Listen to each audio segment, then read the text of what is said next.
Your heart pounds as an unkind word echoes in your mind. The flush of heat spreads, your thoughts narrow to a single, sharp point, and a reaction you may later regret feels inevitable. This is the moment anger takes control. But what if you could intercept that surge of emotion before it dictates your actions? The Roman philosopher Seneca offered a piercing insight into this very struggle, writing that anger is like a ruin that crashes down upon itself. It is a punishment we inflict on ourselves for the mistakes of others. For thousands of years, Stoic sages have developed a powerful arsenal of mental strategies designed not to suppress anger, but to conquer it by mastering our perceptions. This video will guide you through those specific, ancient techniques, transforming your relationship with anger from one of reactivity to one of reasoned command.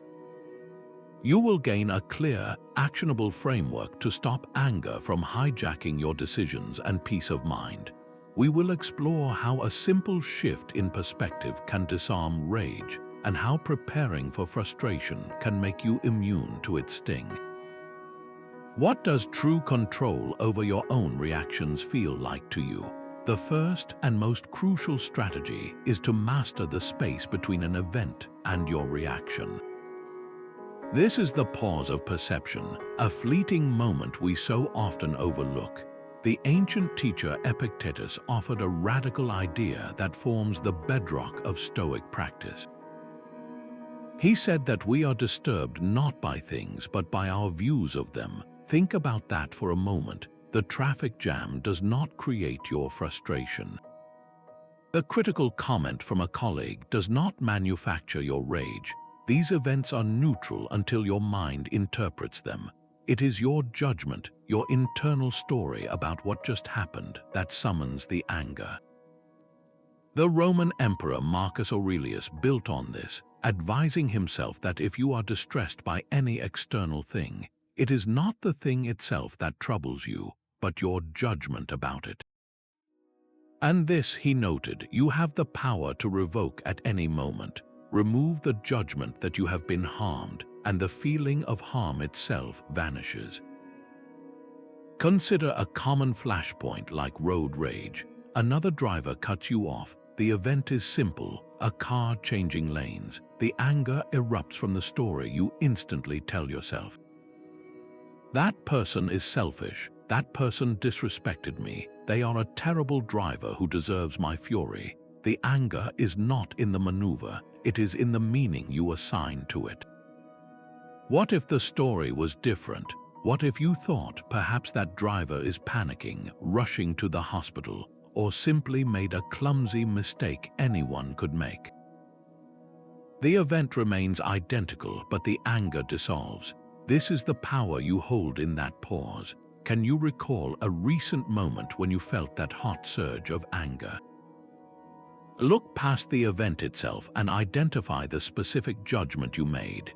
What was the story you told yourself about being wronged or disrespected? That story is the true trigger, and therefore, it is the very point you can learn to control. What if you could disarm anger by expecting life's irritations? This is the core of a powerful Stoic exercise known as the Premeditation of Troubles. It is not about pessimism or expecting the worst to happen. It is about building a psychological defense so strong that when trouble does arrive, it finds you already prepared and unshaken. Seneca beautifully captured this idea, writing that we should place before our eyes all potential troubles, not as happening, but as capable of happening. By doing so, we ensure that nothing ever takes us by complete surprise. You are not inviting misfortune.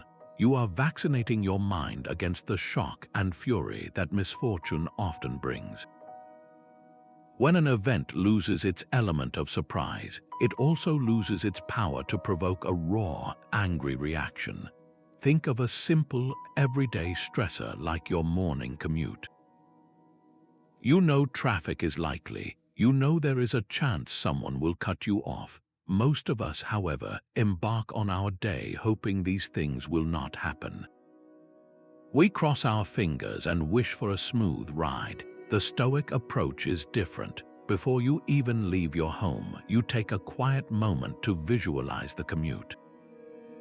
You see the traffic jam, you picture the impatient driver. You mentally rehearse these scenarios not with dread but with calm acceptance. You decide in advance how you will respond. You will take a deep breath, you will listen to your audio, you will remain composed. When you then encounter that very traffic jam, your response is not a hot, sudden flare of anger. It is the execution of a plan you already made. The event is not an insult. It is an expected part of the day that you are already equipped to handle. The same principle applies to a difficult conversation you might be dreading. Before it begins, visualize the other person being critical or unfair. See it happening in your mind's eye. Then rehearse your own calm and reasoned response. By pre-living the potential frustration, you drain it of its emotional volatility. Your future self will not be caught off guard. Your future self will simply follow the script of composure you wrote in a moment of peace. So, as you think about your own day ahead, identify one single potential frustration. It could be a long line at the coffee shop, a tedious task at work, or a request you expect to find annoying. Now, close your eyes for just a moment and see it happening. Accept its possibility fully, and decide now, in this calm state, how you will meet it with patience. This simple act of preparation is how you build an inner fortitude that life's inevitable friction can no longer penetrate. From a mountaintop, the city below becomes a quiet pattern of lights and lines. Your house, your street, your workplace, all shrink into a single, tiny point. Now pull that perspective even further back, until the entire planet is a pale blue dot hanging in the vast emptiness of space. This is the essence of the Stoic practice known as the view from above, a powerful mental exercise designed to drain the urgency and fire from your anger by revealing its true scale. The Roman Emperor Marcus Aurelius used this technique constantly to calm his mind amidst the immense pressures of ruling an empire. He would remind himself to frequently consider the connection of all things in the universe and their relation to one another. He observed how everything material soon vanishes into the whole of existence, and how every memory of it is quickly swallowed by the age of time. In this cosmic view, the sting of a colleague's harsh email or the frustration of a delayed project does not just feel smaller, it is objectively smaller. It is a fleeting ripple in the ocean of your life. Your anger is a fire that burns hot, but it needs fuel to sustain itself. That fuel is the belief that this moment, this offense, is overwhelmingly important. The view from above starves that fire of its oxygen. Take a moment to apply this to a real situation. You are in the middle of a tense workplace conflict. A coworker publicly criticized your idea in a meeting, and you feel the heat of humiliation and rage. It feels all-consuming in that room. Now, activate the view from above. Picture the building you are in from a drone's perspective, a single structure among hundreds in your city. See your entire career as a long, winding road stretching out for decades. This single meeting is one brief stop on that road, and this moment of criticism is just a pebble under your shoe. In the grand narrative of your life's work, will this specific comment hold any weight 1 year from now? Will it even be a memory you can easily recall? For almost all of us, the answer is a clear no. The anger that feels so justified and powerful in the moment is built on an illusion of permanence.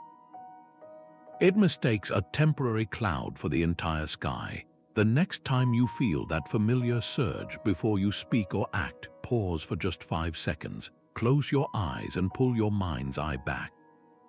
See the room from the ceiling, see your city from the clouds, see your lifespan across the years. Then, ask yourself one simple, grounding question.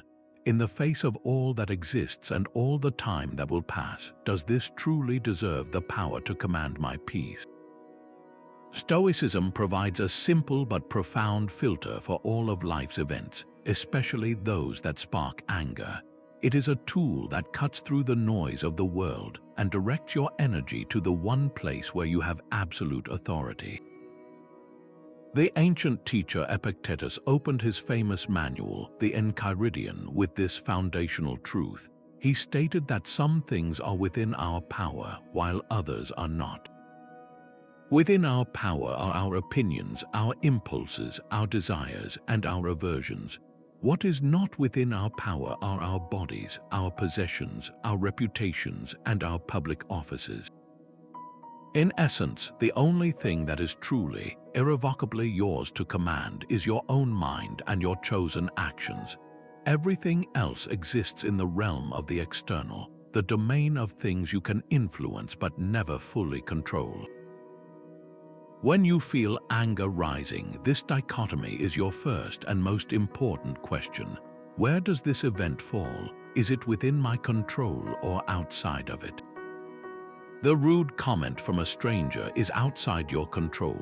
You cannot reach into their mind and unthink the thought or unspend the word. Their opinion and their choice to speak are theirs alone. What is within your control, entirely and without exception, is your judgment of that comment and your subsequent response. You control whether you label it a catastrophic insult or a trivial utterance. You control whether you fire back with venom or choose a path of quiet dignity. The anger itself is a signal that you are fighting a battle in the wrong territory. You are pouring your energy into trying to control the uncontrollable, the past actions of another person, and in doing so, you are surrendering control of the one thing you can master, your own inner state. Think of a time you were deeply offended by a critical email. The sending of that email is an event firmly in the past, entirely outside your control. Your reaction, however, is happening now in the present moment, and it is yours to shape. You can choose to fume for hours rehearsing your outrage, or you can apply the filter. You can acknowledge the words, assess them for any useful feedback, and then consciously decide to release the rest.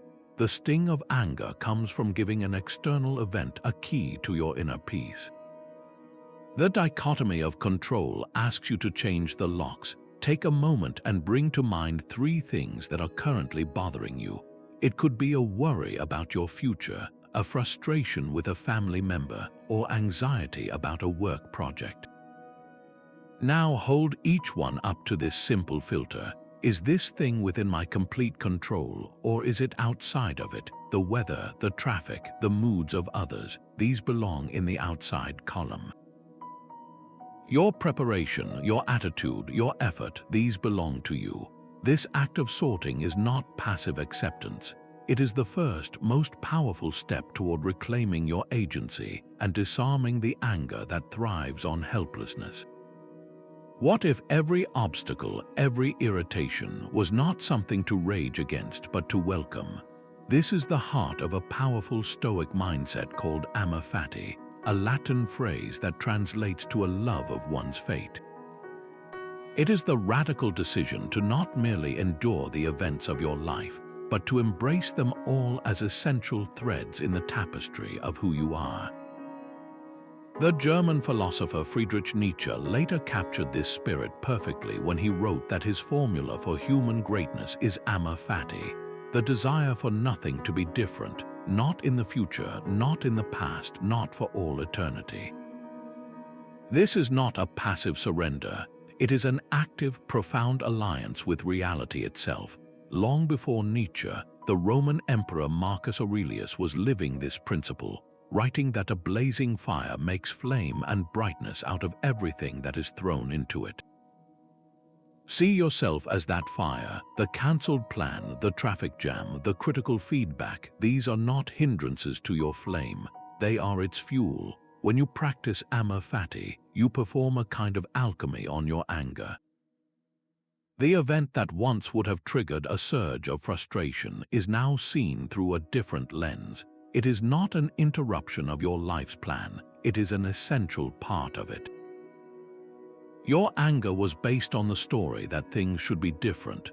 Amor Fati rewrites that story completely. It declares that things are exactly as they must be for your growth. Think of a time your evening plans were suddenly cancelled. The initial reaction is often disappointment, even annoyance. The story you tell yourself is one of loss. But what if you embraced this new reality with the same enthusiasm you had for your original plan? That free evening is no longer an empty space. It is a gift of unexpected time. It is an opportunity to read that book, to take a long walk, to connect with someone else, or to simply rest. The event itself has not changed. Your relationship to it has undergone a revolution. The potential for anger evaporates because you are no longer fighting what is. You are flowing with it. This is how you transform provocation into power. The next time you face a setback, a minor irritation, or a major disruption, pause and ask this challenging question. If I were to love this event, what would I see in it?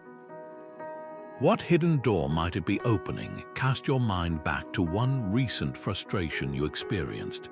It could be a project at work that failed, a missed appointment, or a rainy day that ruined an outing.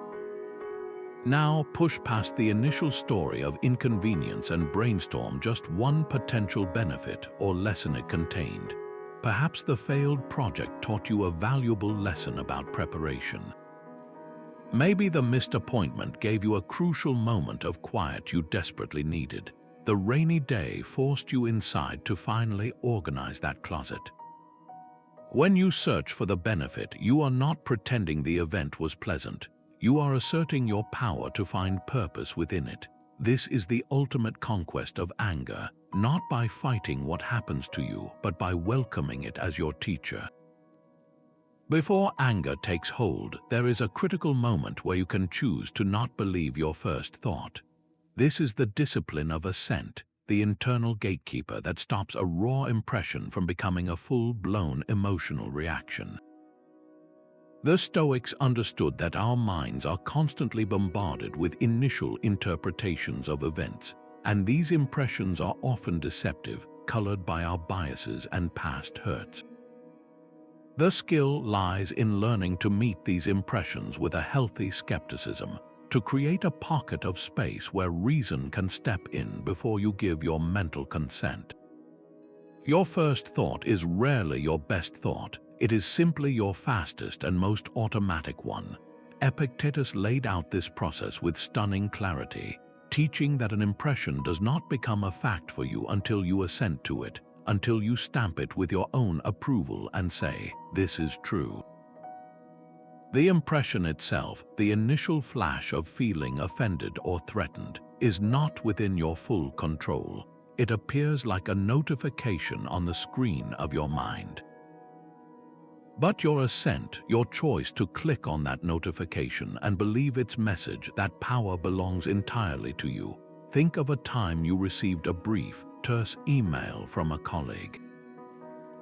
The initial impression hits you instantly. They are angry with me. They are being disrespectful. This impression carries the emotional charge, the first flicker of heat. The undisciplined mind immediately assents. It takes that impression as absolute truth and reacts from that place, firing back a defensive or equally terse reply. The disciplined mind, however, pauses at the threshold. It sees the same impression but withholds its assent. It questions the story. Is this necessarily true? Could there be another explanation? Perhaps they are rushed under immense pressure, or simply wrote the message in a hurry without considering the tone. By refusing to stamp the initial impression as fact, you disarm it. The emotional chain reaction is interrupted. You have taken control of the one part of the process you truly own, your judgment. This is not about suppressing emotion, but about interrogating the faulty evidence your mind so often presents. For the next 24 hours, I invite you to become a quiet observer of your own first impressions. Do not try to stop them from arising, and do not feel you must act on them. Just notice them. When a driver honks, notice the initial story of aggression. When a family member makes a comment, notice the first interpretation that leaps to mind. Simply label it in your mind, "There is my first impression," and let it sit for a breath. In that small space of non-assent, you will find the freedom to choose a different, more powerful response. Anger often forgets that the person who wrongs you is a human being, acting from their own flawed understanding. The Stoics had a profound concept for this called Sympatheia, the idea that we are all interconnected parts of a single, rational universe. When you truly grasp this, your anger towards others begins to lose its justification. You start to see that harmful actions rarely spring from a place of pure malice, but almost always from a place of ignorance. The person who acts unjustly does so because they hold a mistaken belief about what is good, or they are blinded by their own pain and confusion.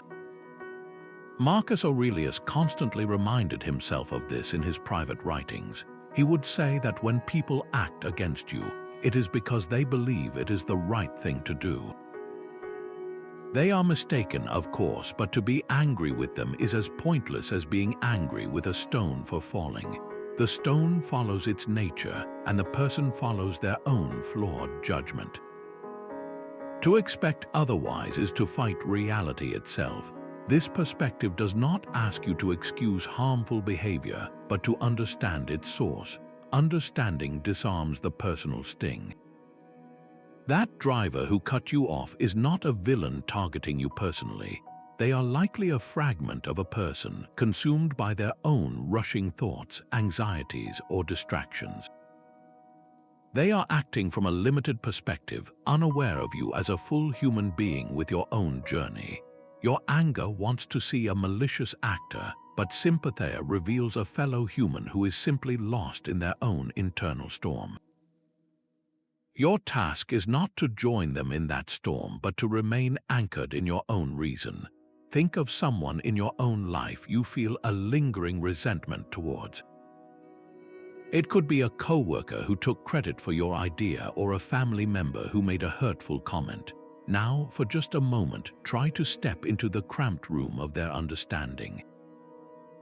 What fears might be driving them? What insecurities or false beliefs could have led them to that action? Perhaps your coworker is terrified of being seen as incompetent. Maybe your family member is repeating a cycle of hurt they themselves experienced. This is not about absolving them of responsibility. It is about freeing yourself from the corrosive poison of holding onto the anger. When you see the person and not just the offense, you reclaim the power to respond with clarity instead of reacting with blind fury. You are no longer a solitary victim of their actions, but a conscious participant in a shared, often messy, human experience.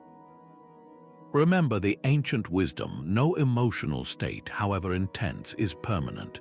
This truth is the anchor in every Stoic storm. The philosophers saw the cosmos not as a static collection of things, but as a flowing river of change. Everything you experience, from a moment of joy to a surge of rage, is a passing current in that endless stream. Marcus Aurelius captured this beautifully when he wrote that time is a river, a violent current of events. No sooner does a thing appear than it is swept away, and another takes its place, and that too will be swept away. Your anger feels solid and all-consuming in the moment, but it is just another piece of driftwood rushing by on the water. It has a beginning and it will have an end. When you are locked in a heated argument, your entire world can shrink to that single, fiery exchange. Every word feels like a permanent mark, every insult a lasting scar. This is the illusion anger creates. But the Stoic practice is to whisper to yourself in that very moment, "This too shall pass." The intensity you feel is temporary. The raised voices will fall silent. The feeling of outrage will cool. Knowing this with certainty gives you the power to endure the flare-up without being consumed by it. You can choose to breathe, to listen, and to respond from a place that recognizes the temporary nature of the conflict, rather than reacting as if it will define your entire life. Cast your mind back to a time you felt a white-hot anger. Perhaps it was a disagreement with a friend that felt earth-shattering at the time, or a professional setback that filled you with resentment. Where is that anger now? For nearly all of us, that once powerful emotion has faded into a distant memory, if we can recall it at all. The event that triggered it likely holds little emotional charge today. This is not a coincidence, it is evidence. Your past angers have all passed, and your current one will follow the exact same law of impermanence. The next time you feel that familiar heat rising, pause and ask yourself a simple question. How will I feel about this outburst 1 week from now? Will I be proud of my reaction, or will I look back and wish I had chosen a calmer path? This small shift in perspective, pulling your future self's wisdom into the present, is how you use the river of time to cool the fires of today. When anger tempts you, what would your best self do? This question is the key to another powerful Stoic exercise, one that moves theory into embodied action. The Stoics believed in the figure of the sage, an idealized person who lives in perfect harmony with reason and virtue. While they acknowledged that perfect wisdom is a lifelong pursuit, they advised us to use this ideal as a constant model for our own behavior. We are to imagine this sage standing beside us in moments of trial, guiding our responses away from raw emotion and toward principled action. Seneca, in his letters to his friend Lucilius, was direct about this practice. He told him to choose a model for his life, someone like the unyieldingly just Cato, and to keep them in mind constantly as a guardian and a teacher. You are not merely trying to suppress anger, you are actively striving to become a different kind of person, one who no longer finds anger a compelling response. The goal is to make your ideal self so vivid and real that in a heated moment you can step outside of your reactive mind and ask, what would they do now? Think of a specific provocation you might face. Your partner makes a comment that feels deeply unfair. Your first impulse is to retaliate with a sharp word of your own. Now pause and bring your model to life. It could be a historical figure known for their composure like Marcus Aurelius, or a personal mentor you deeply respect. See them receiving that same comment. How would they listen? They would likely absorb the words without immediately personalizing the attack. They would seek to understand the underlying concern. They would respond with clarity, not with heat, addressing the issue without poisoning the relationship. Your anger wants to win the argument, but your sage wants to preserve your character and act with justice. By emulating this model, you are not being false, you are building a bridge to your own highest potential. So take a moment to define this for yourself. What are 3 core qualities of your ideal self when faced with conflict? Perhaps the first is patience, the ability to listen fully before reacting. The second could be clarity, expressing your perspective without venom or blame. The third might be compassion, recognizing the humanity in the other person even when you disagree. How would this version of you express a disagreement without a trace of anger? They would state their case firmly but kindly. They would focus on the issue, not the person. They would leave the door open for resolution, not slam it shut with rage. Every time you choose that path, you are not just avoiding an outburst, you are actively sculpting your character into the calm, resilient person you most wish to be. The Stoics used a simple tool to prevent anger from festering, the evening review. This nightly practice of reflection was not just a diary of events, but a systematic way to disarm the emotional triggers of the day before they could solidify into lasting resentments. Both Seneca and Marcus Aurelius were prolific journalers, using their private writings as a training ground for their character. Marcus Aurelius' Meditations, one of the most profound works of Stoic philosophy, was never intended for publication. It was his personal journal, a nightly dialogue with himself where he processed the slights and frustrations of ruling an empire and reforged them into lessons in virtue. He was actively cooling the embers of the day's potential angers through the calm act of writing. The process itself is a form of mental alchemy.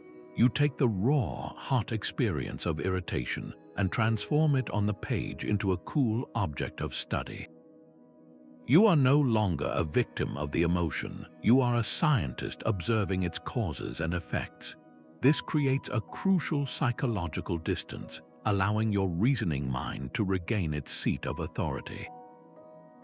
The practice is beautifully straightforward. Each night you can sit with a notebook and answer 3 simple questions. First, what specifically angered me today? Be precise. Was it the tone of an email, an interruption during a meeting, a careless remark from a loved one? Write down the event itself without the dramatic flair. Second, what was my immediate judgment about it? This is where you uncover the fuel for your anger. Did you interpret the event as a personal insult? A sign of disrespect and injustice? Acknowledge the story you told yourself in that heated moment. Third, and most importantly, what would wisdom do next time? Here you rewrite the script. If a similar situation arises tomorrow, how could your wiser self respond? Could you pause before assenting to the initial impression? Could you apply the view from above or consider the other person's perspective? This is not about self-criticism, but about proactive planning for a more virtuous future. Think of a minor irritation from your own day-to-day. Perhaps you were stuck in a long line at the grocery store, feeling your impatience simmer. In your journal, you would note the event, the long wait. You would identify your judgment, the belief that your time was being disrespected, and this was an unfair delay. Then, you would envision a wiser response, perhaps using that time to practice a moment of mindfulness, to observe your surroundings without judgment, or simply to accept that this is a normal part of life that requires no emotional payment. By committing this to paper, you are not just recording an event, you are installing a new mental program for the next time the same trigger appears. Tonight, before you sleep, try this for just one single instance of irritation. Find a quiet moment, take a pen, and walk through these 3 questions for one thing that bothered you. The act of writing it down physically externalizes the frustration, leaving it on the page instead of carrying it into your night. This is how you prevent today's sparks from becoming tomorrow's fire. Anger is a fire in the body before it's a storm in the mind. The Stoics knew how to douse the flames. They understood that a surge of rage is not just a thought, it is a full physical event. Your heart rate spikes, your muscles tense, your breath becomes shallow and rapid. This biological cascade can feel unstoppable, but the ancient sages recognized a critical point of intervention. The rational soul, they believed, must govern the body, not be enslaved by its reactions. This governance begins with a simple, deliberate physical act. By changing what the body is doing, you can send a powerful signal of safety back to the brain, short-circuiting the cycle before it hijacks your reason.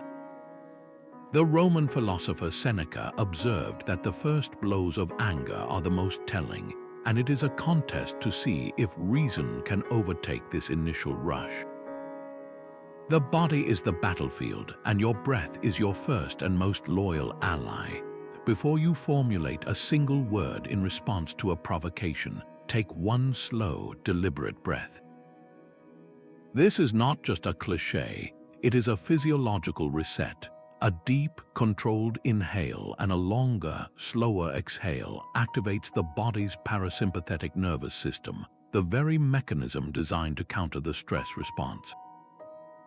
It tells your entire system that this is not a life or death emergency, creating the crucial space for your higher mind to re-engage. Your posture is another powerful lever. When anger strikes, the body instinctively hunches forward, shoulders rising, fists clenching, ready for a fight. You can consciously reverse this. Deliberately relax your shoulders. Unclench your jaw, smooth the furrow in your brow, slow your movements down. These are not superficial adjustments. They are direct commands from your conscious mind to your primitive brain, asserting that you are still in command.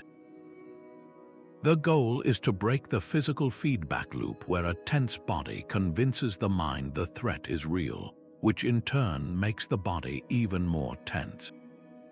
Think of the last time you felt that hot wave of anger begin to build. What was the very first physical signal your body gave you? Was it a tightening in your chest?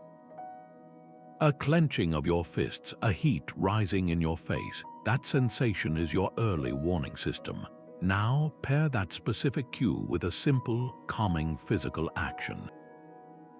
If your fists clench, your action is to consciously uncurl your fingers and rest your hands, palms open, on your legs. If your jaw tightens, your action is to gently separate your teeth and take that single, slow breath. If your shoulders creep up toward your ears, your action is to roll them back and down, releasing the tension. This is not about fighting the feeling, but about changing its physical expression. By mastering your body's response, you reclaim the territory that anger seeks to occupy, creating a fortress of calm from which your wisest self can finally speak. In Stoicism, the person who irritates you is not a hindrance, but your personal trainer in patience. They are not blocking your path, they are the path itself. This radical shift in perspective is the art of cognitive reframing, where you stop seeing life's challenges as interruptions to your peace and start seeing them as the very gymnasium where your strength of character is built. Every single frustration, from a long line to a difficult person, is an invitation to practice one of the core Stoic virtues: wisdom, courage, justice, or temperance. The Roman Emperor Marcus Aurelius, facing immense pressures and betrayals, captured this idea in a now famous line: "The obstacle is the way." He did not mean the obstacle was to be merely endured. He meant it was to be used, to be embraced as the essential material for your growth. The roadblock does not stand in your way. It becomes the way you discover a new route, a new skill, a new depth of resilience you never knew you possessed. Think of a critical colleague, someone whose feedback always feels sharp and personal. Your default story might be that this person is a nuisance, an antagonist in your work life. But what if you reframed them? This person is not your critic. They are your trainer in the virtues of humility and discernment. They provide you with constant, real-world opportunities to practice listening without defensiveness, to sift harsh words for any hidden nuggets of truth, and to respond with calm fairness even when provoked. Your trainer in patience does not give you comfortable lessons. They give you the exact resistance you need to grow stronger. The difficult conversation is not a threat to your calm. It is the final exam for the composure you have been practicing in your mind all along. So bring to mind one current source of frustration in your own life. It could be a demanding family member, a tedious chore, or a recurring delay. Now ask yourself this transformative question: if this situation were deliberately designed as a training exercise for my character, which specific virtue is it inviting me to practice? Is it an opportunity to practice temperance by managing my desire for comfort and control? Is it a chance to exercise courage by speaking my truth with kindness? Or is it a lesson in justice, reminding me to see the other person's humanity even when it is difficult? By naming the virtue, you change the entire game. The frustration is no longer something happening to you. It is something happening for you, a deliberate drill for your soul. To make yourself anger-proof, the Stoics advised seeking out small discomforts voluntarily. This sounds counterintuitive, even strange. Why would anyone choose to be uncomfortable? The answer lies in the root of much of our daily frustration, a hidden sense of entitlement. We feel entitled to a smooth commute, to perfect service, to everyone acting as we wish. When reality inevitably contradicts this silent demand, anger is the natural result. The practice of voluntary discomfort systematically dismantles this entitlement by proving to you, through direct experience, that you can handle hardship with grace. You are not trying to punish yourself, you are training your resilience. Seneca, one of Rome's wealthiest men, would periodically practice poverty. He would sleep on a hard bed, wear coarse clothing, and eat simple food for days at a time. He did this not out of self-hatred, but to remind himself that true peace does not come from external comforts. He wrote that he would test his spirit to see if it had finally mastered the things it had long desired. By voluntarily experiencing lack, he immunized himself against the fear of losing his wealth and the fury that could arise if his comforts were ever taken away. The goal is to build an inner citadel so strong that life's minor irritations simply bounce off its walls. Think of this as psychological weight training. You would not walk into a gym and immediately try to lift the heaviest weight. You start with small, manageable loads to build your strength over time. Voluntary discomfort is the same. You are building your tolerance for life's inevitable frustrations by lifting small, chosen hardships. In our modern world, this could mean deliberately choosing the longest line at the grocery store and using the waiting time to practice calm observation instead of simmering impatience. It could mean turning off the air conditioning on a moderately warm day for an hour, just to remember that you can endure a little heat without complaint. It could be taking a cold shower for the final 30 seconds, not for the health benefits, but for the mental victory of facing a minor shock without flinching. Each time you do this, you send a powerful message to your subconscious: I am not fragile. I can handle discomfort. I do not need perfect conditions to be at peace. When your coworker then makes a careless comment or your internet connection slows down, your baseline reaction is different. The event is no longer a threat to your entitled comfort. It is just another small weight, and you already know you are strong enough to carry it. So this week, choose one tiny, voluntary discomfort. It could be as simple as leaving your phone in another room for an hour, walking a longer route home, or skipping a snack you routinely enjoy. Do not make it a test of endurance, make it a practice in awareness. As you do it, observe the initial impulse to complain or avoid the feeling. Then, watch as you move through it, realizing you are still okay, still whole, still at peace. How might this small act of chosen strength change your reaction to the day's unchosen irritations? Sometimes the most powerful word in the face of anger is no word at all.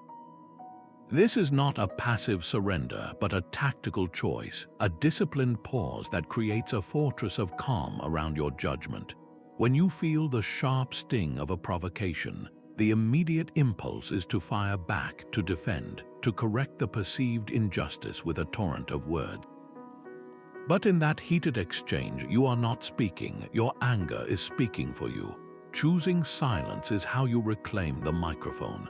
It is the space where reason can finally catch up with the runaway train of emotion. The ancient Stoics saw this not as weakness, but as a profound expression of inner strength. It takes far more courage to hold your tongue than to lash out. The founder of Stoicism, Zeno of Citium, offered a simple, physical reminder of this wisdom. He taught that we have been given 2 ears and 1 mouth so that we can listen more than we speak. This is never more critical than when anger is clouding your mind. In that state, your mouth wants to run at double speed, while your ears have all but closed. Silence forcibly reverses this. It reopens your ears and gives you the chance to truly hear, not just the other person's words, but the quieter voice of your own better judgment. Consider a common flashpoint, a team meeting where a colleague dismisses your idea with a sarcastic comment. The heat rushes to your face, your heart beats faster. Every instinct screams to fire back a retort to put them in their place. This is the decisive moment. Instead of speaking, you make the conscious choice to be silent. You do not glare or fume, you simply breathe and count slowly to 10 in your head. In that brief, intentional quiet, several things happen. The initial surge of adrenaline begins to recede. You create a gap between the insult and your identity, realizing their comment is about an idea, not your entire worth. You might even hear the faint quiver of insecurity in their voice that prompted the sarcasm in the first place. Most importantly, you give yourself the opportunity to ask a new question. Not, how can I hurt them back, but what would a wise response look like? Your silence is not an admission of defeat, it is the gathering of your forces. The next time you feel that undeniable urge to lash out verbally, I invite you to experiment with this strategic silence. It does not need to be a long, awkward pause, just a deliberate 3 count where you focus on your breath and unclench your jaw. In that small pocket of quiet, you are not doing nothing. You are doing the most important thing. You are choosing your character over your immediate impulse. What might you hear in that silence that your anger would have otherwise shouted down? Stoic apathy is not a cold, unfeeling state. It is a profound inner freedom. The Greeks called this state Sympatheia, which translates not to the modern English apathy, but to a lack of suffering, a freedom from the unhealthy passions that hijack our reason. This is the ultimate goal of the Stoic path, a state of clear, untroubled judgment from which you can act with true power. Think of your mind as a lake. When a storm of anger whips across the surface, the water becomes a chaotic, muddy swirl. You cannot see the bottom, you cannot navigate clearly. Apathy is the calm, still lake on a windless day. The water is perfectly clear, allowing you to see every detail on the bottom and make precise, deliberate movements. You are not indifferent to the world. You see it with absolute clarity, and from that clarity you choose your response. The Stoics were not against all feeling. They celebrated good feelings, the joy of friendship, the warmth of gratitude, the satisfaction of a job well done. These are healthy, rational emotions that align with our nature. What they sought to master were the unhealthy passions, the destructive storms like rage, blind fear, and overwhelming greed. These emotions are based on faulty judgments, on the belief that our happiness depends entirely on things outside our control. Apathy is the state where reason is the captain of your ship, not the stormy seas of passion.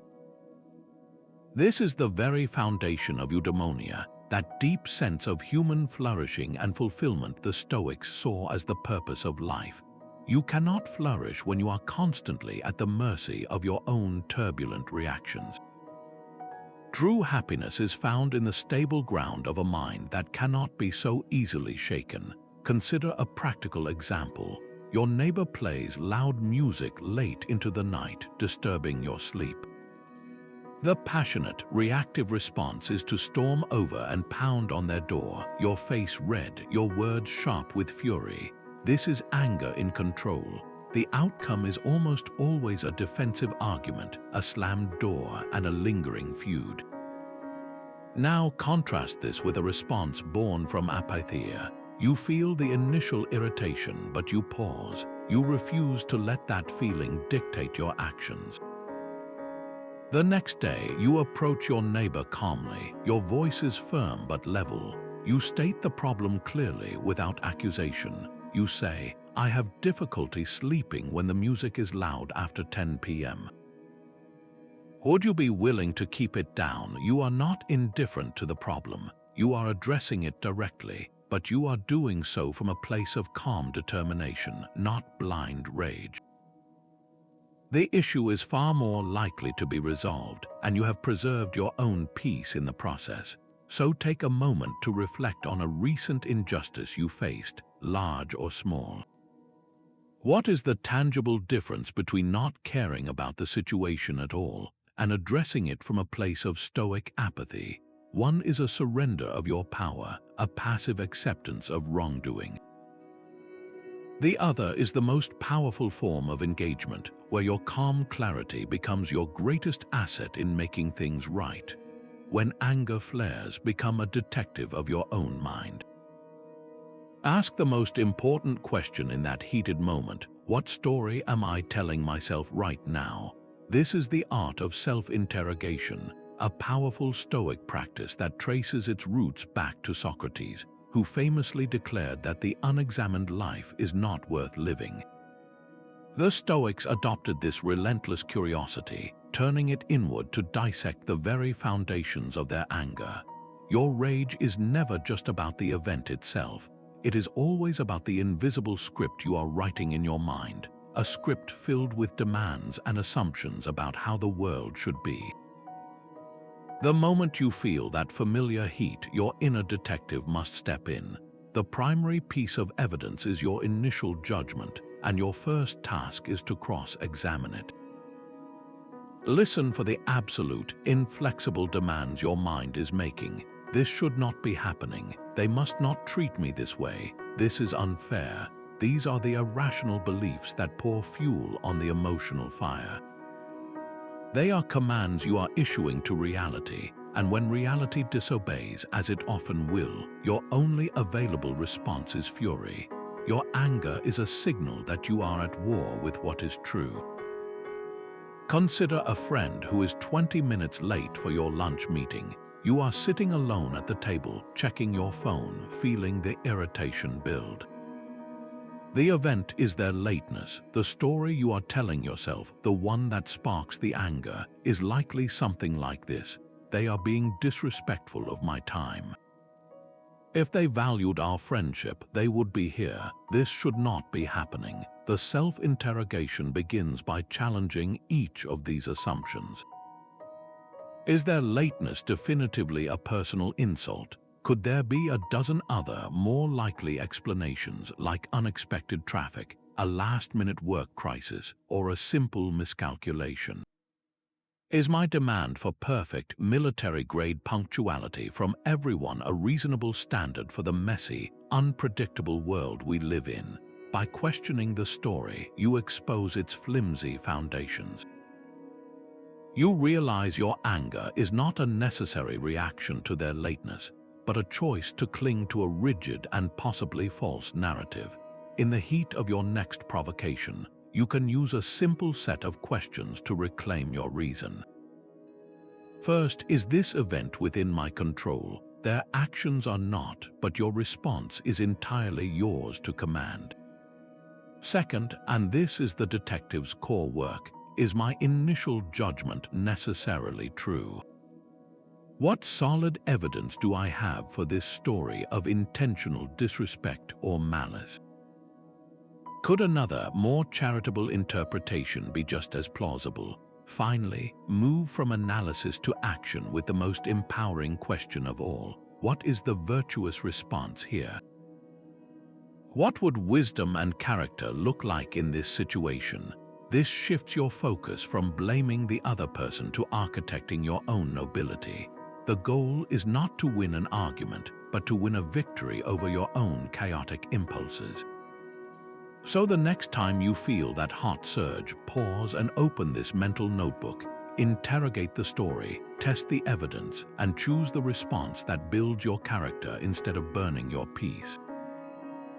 What irrational demand are you ready to release? Remembering that you will die is a powerful tool to put petty angers into their proper, tiny perspective. This ancient practice, known as Memento Mori, is not a morbid fixation on death, but a profound meditation on life. It asks a single, piercing question that cuts through the noise of daily frustrations. Is this truly worth my limited and irreplaceable time? The Roman Emperor Marcus Aurelius kept this thought at the forefront of his mind, writing in his private journal, "You could leave life right now." Let that determine what you do and say and think. He was not being dramatic, he was installing a mental filter for every action and emotion. When you genuinely internalize the fact that your time is finite, the small stuff loses its power to command your emotional energy. The person who cut you off in traffic, the harsh comment online, the simmering resentment over a past slight, these are all sparks that fizzle out when held against the vast, dark backdrop of your own mortality. They are not worthy of the life you have been given. Think of a resentment you have been carrying, perhaps a falling out with a friend or a lingering bitterness toward a colleague. You replay the event in your mind, feeling the old heat each time. Now hold that feeling in one hand and in the other, hold the certain knowledge that your life and theirs will one day end. Does the grievance feel as heavy? Does it still seem like a worthwhile investment of your precious days? Or does it suddenly appear as a trivial weight you have chosen to carry for no reason? The purpose is to create a sense of urgency for what is truly meaningful, for connection, for growth, for virtue. Anger is a thief of time, and Memento Mori is the alarm that wakes you up to the theft in progress. So take a moment and apply this to a current, minor annoyance in your own life. If you knew with certainty that you had only 1 week left to live, how would your perspective on that irritation shift? Would you even remember it, or would it vanish, exposed as the meaningless distraction it truly is? This contemplation does not ask you to ignore problems, but to solve them from a place of profound perspective, ensuring your energy is spent only on what truly merits a piece of your finite life. Anger is often a sign of taking ourselves too seriously. The Stoics knew that a little laughter could be a powerful antidote. This is not about mockery or sarcasm, which are just anger in a different costume, but about the gentle humor that arises from noticing the sheer absurdity of a situation. It is the ability to step back from the brink of outrage and see the faint, comical outline of the whole affair. This does not mean you ignore a genuine problem. It means you disarm the emotional charge that prevents you from solving it effectively.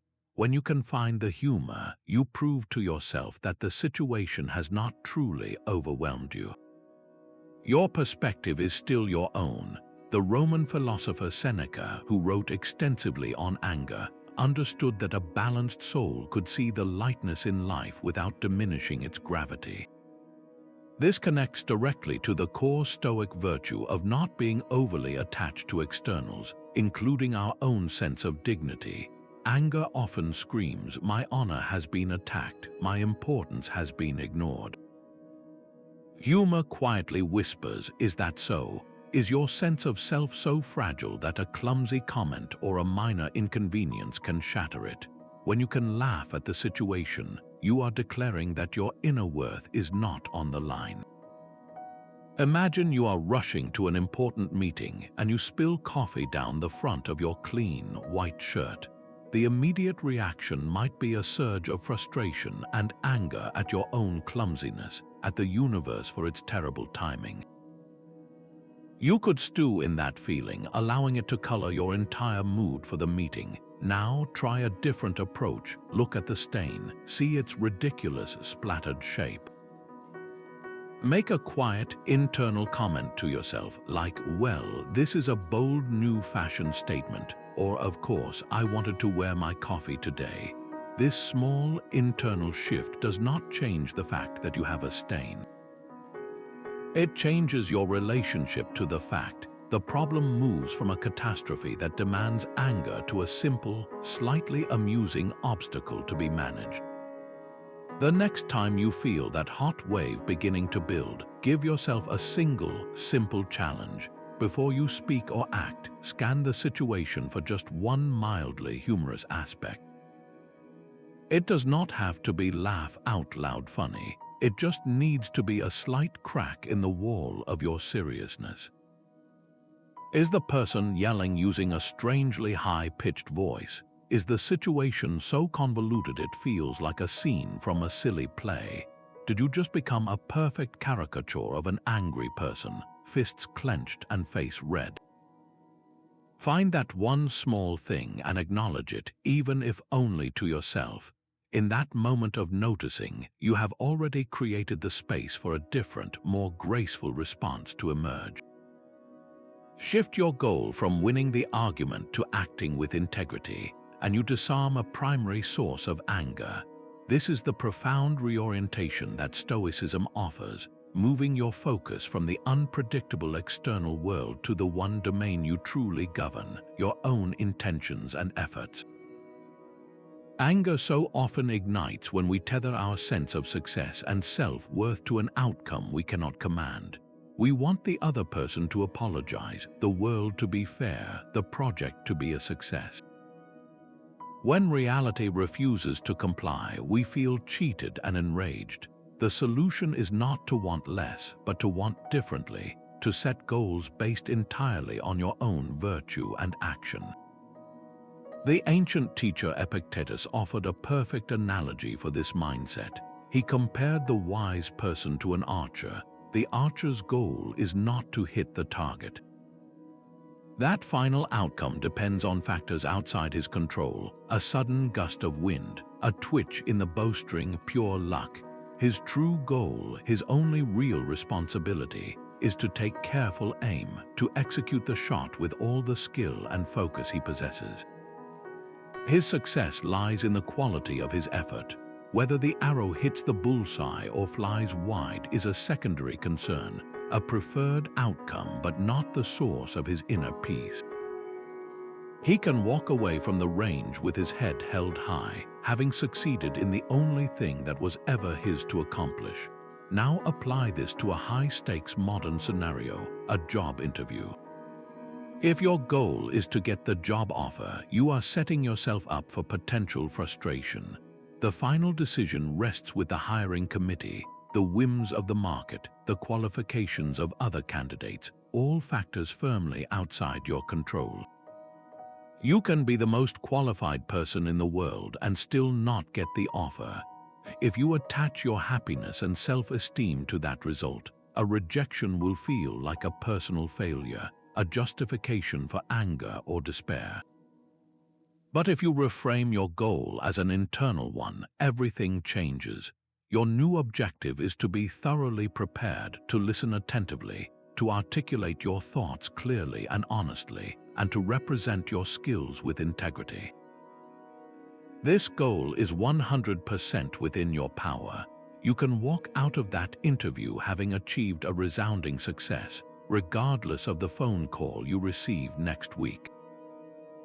The outcome is preferred, but your self-worth is no longer held hostage by it.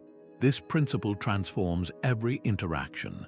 In a difficult conversation, your goal shifts from making the other person agree with you to expressing your perspective with clarity and respect. In a team project, your goal is to contribute your very best work, not to control the final product or the actions of your teammates. You are freed from the exhausting and futile attempt to manage the uncontrollable. So bring to mind one goal you are currently holding, something that depends on the actions or decisions of another person. Perhaps you want your partner to help more with the chores, or you want your boss to recognize your contributions. Now reframe it. What would this situation look like if your only goal was to perform your own role with excellence? If your aim was simply to communicate your needs kindly, or to do your job with such diligence and virtue that your efforts become their own reward. This internal shift does not guarantee the external result you want, but it does guarantee something far more valuable, your own peace of mind, making you immune to the anger that comes from unmet demands on the world. When someone tries to make you angry, the most stoic response is often an unexpected act of kindness. This seems counterintuitive, almost like surrendering. But the Stoics saw this as the ultimate power move, a way to demonstrate that your inner peace is not for sale. Marcus Aurelius offered a razor-sharp insight into this, writing that the best revenge is to be unlike the one who performed the injustice. When you are met with pettiness and reply with decency, you are not losing the confrontation, you are redefining its terms entirely. You are proving that their behavior cannot dictate your own. This is not about being a passive doormat, letting others walk all over you. It is an active, deliberate choice to embody the virtues of justice and benevolence, virtues that are entirely within your control. Anger feeds on the illusion that you must fight fire with fire, but kindness is like water. It extinguishes the flames without burning itself. It starves the conflict of the hostile energy it needs to grow. Imagine a coworker sends you a sharply worded email, criticizing your work in a way that feels unfair. Your initial, heated impulse is to fire back an equally sharp defense, to show them they cannot speak to you that way. But in that moment, you pause and remember the Stoic ideal. You draft a reply that is calm and polite. You thank them for their feedback, ask a clarifying question to better understand their perspective, and assure them you will look into the matter. The tone is professional and utterly unshaken. What happens next is a form of psychological jiu-jitsu. You have not confirmed their aggression, you have disarmed it. They are left confronting not an enemy, but a mirror reflecting their own lack of grace. Your calmness becomes a silent, powerful judgment on their behavior. This week, challenge yourself with one small, deliberate act of kindness directed at someone you feel has slighted you. It does not need to be a grand gesture. It could be offering a genuine compliment to the family member who irritated you, or bringing a coffee to the colleague who was short with you. Notice what happens inside you when you make this choice. The urge to retaliate loses its grip, replaced by the quiet strength that comes from knowing you acted from principle, not from impulse. Learn to watch your anger like a storm cloud passing in the sky. You see it, you acknowledge it, but you are not the cloud.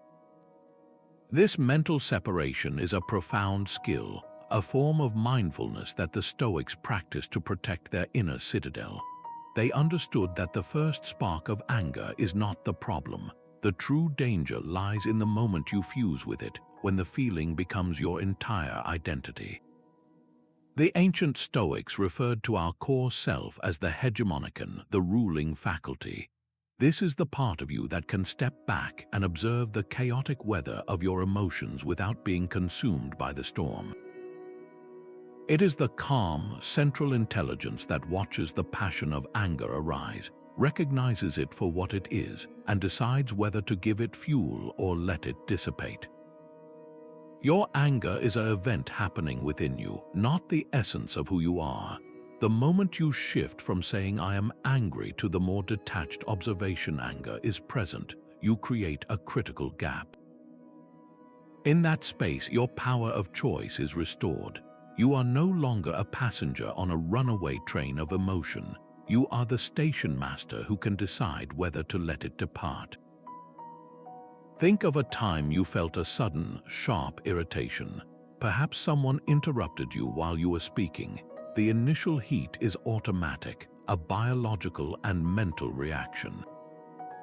But instead of immediately latching onto that feeling and thinking, "I am so angry right now," you practice this noting technique. You silently label the experience. Irritation is here. This simple shift in language inside your own mind creates an immediate sense of distance. You are not the irritation, you are the awareness that is noticing the irritation. The feeling might still be present, but it has lost its authority over your actions.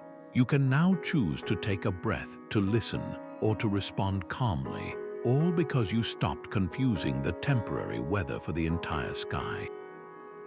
This week, make a pact with yourself to practice this gentle noting. The next time a minor frustration arises, whether it is a spilled drink or a delayed appointment, your only job is to mentally whisper the words, "Frustration is present." Do not judge the feeling or try to force it away. Simply notice it with detached curiosity, as if you were a scientist observing a natural phenomenon. What do you discover about the anger when you stop fighting it and simply watch it come and go? Before you speak or act in anger, fast forward the movie in your mind. What does the next scene look like? This simple act of mental time travel is one of the most powerful tools for disarming rage before it can do any real damage. It forces you to confront the true price of a momentary outburst, a price that is often paid over days, months, or even years. Seneca called anger a brief insanity, but he warned that its consequences can stretch out for a lifetime. That flash of fury feels so justified and powerful in the moment, but it is a fire that rarely burns only what you intend it to. It spreads, consuming trust, respect, and opportunities in its path. The temporary satisfaction of letting it out is a tiny, fleeting spark compared to the long, smoldering ruin it can leave behind. Consider the modern equivalent of a heated letter, the angry email. You type it out, your fingers flying across the keyboard, every word dripping with the righteous heat you feel. It feels so good to finally say it all, to not hold back. That feeling is the bait. Now press pause, fast forward the movie, you hit send. The next scene is not one of victory. It is the cold silence that follows, the knot in your stomach as you realize your words are now permanent, unretractable. The scene after that is the strained relationship with your colleague, the awkwardness in every future meeting, the reputation you now have as someone who cannot handle pressure with grace. The final scene is you, weeks later, looking back with a cringe of regret, wishing you could simply unsend that one message. The cost of that momentary release is a debt that can take years to repay. Now contrast that with the alternate timeline. In that version, you feel the same surge of anger, but you pause. You write the email, perhaps, to get the feelings out, but you leave the recipient field blank. You close the laptop and walk away. The next scene is you an hour later, reading what you wrote with a calmer mind and deleting it.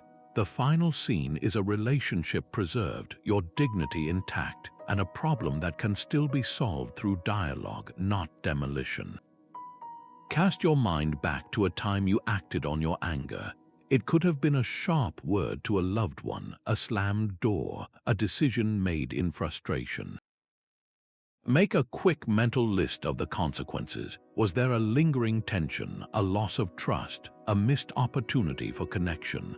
That list is the real evidence against anger, a ledger showing a loss every single time. Your future self is watching this moment right now, hoping you will choose the path that leads to peace, not the one that leads to a mess they will have to clean up. Much of our anger comes from wanting things we cannot have. The Stoic solution is to want only what is good and within our power. This is the heart of the discipline of desire, one of the 3 core practices Epictetus taught for a tranquil life. He instructed that we must exercise our desires and aversions to ensure we only want what is virtuous and only avoid what is vicious. Everything else in the world, from wealth and reputation to our health and the actions of others, is classified as an indifferent. These things are not inherently good or bad, and therefore, they should not be the anchors for our happiness or the triggers for our rage. When you desire only to act with courage, wisdom, justice, and self-control, you are setting a goal that can never be thwarted by another person or by circumstance. Your success is guaranteed because it depends entirely on your own choices. Conversely, your only aversion should be to acting in ways that are cowardly, foolish, unjust, or intemperate. You are not trying to avoid a difficult person or a financial loss. You are focused only on avoiding the one thing that can truly harm you, a betrayal of your own character. This realignment of your internal settings is the most profound defense against frustration. Consider the deep human desire for praise and approval. You work hard on a project and you hope for recognition. When that recognition does not come, or worse, when criticism arrives instead, the natural reaction is a surge of defensive anger. The story you tell yourself is one of injustice, of being overlooked and undervalued. But this anger exists only because you desired something outside your control, the positive opinion of others. The Stoic discipline asks you to shift that desire. Your goal is not to be praised, but to be praiseworthy. Your desire is to have done the work honorably, to have acted with diligence and integrity. That is a goal you can achieve the moment you complete the task. Whether someone else claps or boos is a separate event, an indifferent that has no bearing on the success of your virtuous action. You are no longer a puppet whose strings are pulled by external validation. The criticism may still come, but it cannot spark the same fire because it is not attacking a desire you hold. It is merely commenting on an indifferent. Think of one thing you strongly desire that lies outside your direct command. Perhaps it is a specific promotion at work or the unwavering agreement of your partner in every disagreement.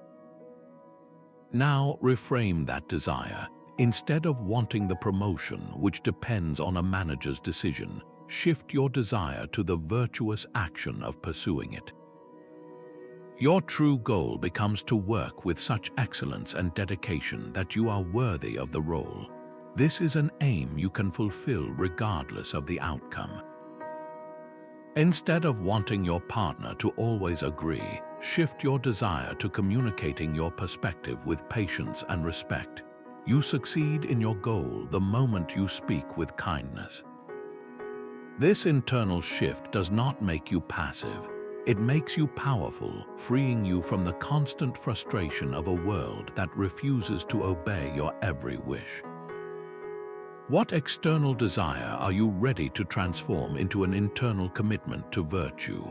Holding onto anger against someone is like drinking poison and expecting the other person to die. The Stoics saw forgiveness as a rational act of self-care, a deliberate choice to free yourself from the prison of your own resentment. This is not about condoning harmful actions or declaring that what happened was acceptable. It is a strategic decision to stop allowing another person's past mistake to dictate your present peace.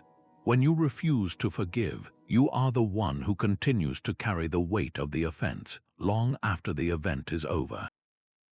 Your anger becomes a constant internal replay of the harm, a punishment you administer to yourself on a loop. The person who wronged you has likely moved on, but you remain trapped in that moment, voluntarily drinking the poison every single day. Marcus Aurelius constantly counseled himself with this stark logic, writing that to be surprised that a flawed person has acted in a flawed way is itself a kind of foolishness. It is like being surprised that a fig tree produces figs or that a rainy day brings mud. People will act according to their own mistaken judgments and character. To fume with outrage at this basic fact of human nature is to wage a war against reality. Forgiveness, then, is the simple acknowledgement of this truth. It is the understanding that the wrongdoer acted from a place of ignorance, from a distorted view of what is good, and that your continued anger does not correct their error, it only amplifies your own suffering. A powerful way to practice this release is through a mental exercise of wishing well to the person who hurt you. This may feel unnatural or even unjust at first. You are not doing it for their sake, you are doing it for your own. In the quiet of your own mind, you can formulate a simple, sincere wish for their well-being or for their growth in wisdom. You might think, I hope they find the clarity to not cause such pain again, or I wish for them to find peace so they no longer feel the need to act this way. The content of the wish is less important than the internal shift it creates within you.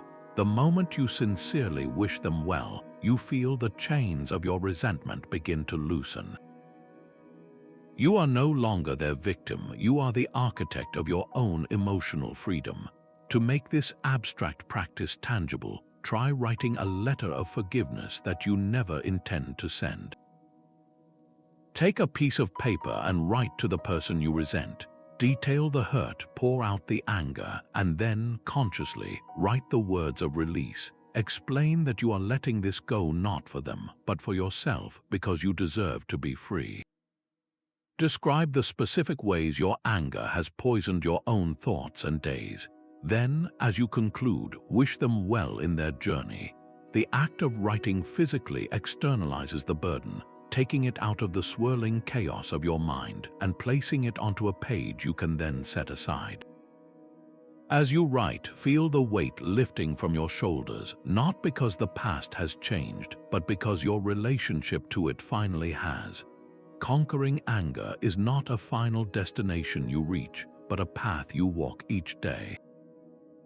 This journey asks for consistent practice, not a one-time victory. Every time you pause to question your first impression, every moment you choose a deep breath over a sharp word, you are building the mental muscles of a calmer, more resilient self. The goal is progress, not perfection. You are not aiming to never feel the heat of anger again, but to master your relationship with it, to ensure it remains a visitor that passes through, not a tenant that takes up permanent residence in your mind. Throughout this exploration, a few timeless themes have emerged as your most reliable tools. The power of perception reminds you that the world does not disturb you, but your judgment about it does. The dichotomy of control guides your energy to the one place it can truly make a difference, your own choices and actions. And the importance of perspective, whether viewing a problem from a mountaintop or across the span of your entire life, shrinks today's frustrations down to their true, manageable size. These are not abstract ideas, they are levers for inner change. The Stoic teacher Epictetus offered a final, piercing insight into the reward for this lifelong practice. He said that freedom is the prize we earn for a life of effort and virtue. For those who wish to be free must live within their own control. This is the ultimate conquest. The freedom that comes from knowing your peace is not for sale to the next irritation or insult. Your inner world becomes a sanctuary governed by you alone. This week, do not try to implement every strategy at once. Choose just one. Perhaps it is the evening review where you disarm the day's triggers before sleep. Maybe it is the premeditation of troubles, preparing your mind for the friction of the day ahead. Or it could be as simple as practicing the pause, taking one conscious breath before you react. Commit to this single practice for the next 7 days. Then return here and share your experience in the comments below. Tell us what you noticed, what shifted, what small victory you achieved. In sharing our journeys, we build a community of practice, reminding each other that a more peaceful, self-directed life is not a distant dream, but a series of deliberate daily